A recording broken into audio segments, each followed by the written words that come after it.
இன்னைக்கு அனும ஜெயந்தி. ஆஞ்சநேயருக்கு அவ்வளோ சக்தியும் பலமும் கிடைச்சதுக்கு காரணம் அவர் வாயிலேந்து வந்த ராமா அப்படின்ற ஒரு வார்த்தை தான். ராம் ராம் ராம்னு சொல்ல சொல்லதான் அவருக்கு அவ்வளோ சக்தி கிடைச்சது.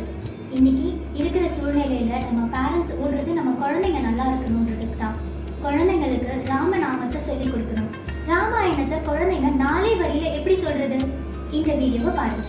ஸ்ரீராமம் ரகுகுல திலகம் சிவதனு சாக்ருஹித சீதா ஹஸ்தகரம் அங்குல்யா பரணசோபிதம் சூடாமணி தர்ஷனஹரம் ஆஞ்சநேய மாஸ்ரயம் வைதேகி மனோகரம் வானர சைன்ய சேவிதம் சர்வமங்கல காரியானுகூலம் சததம் ஸ்ரீராமச்சந்திர பாலயமாம்.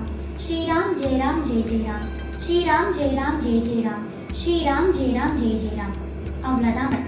டெய்லி குழந்தைங்களை சொல்ல வச்சீங்கன்னா ஹனுமாரோட ஸ்ட்ரென்த், பலம், புத்திர் பலம் யசோ தைரியம்னு சொல்ற மாதிரி குழந்தைங்களுக்கு ஆஞ்சநேயர் கூடவே இருப்பார்.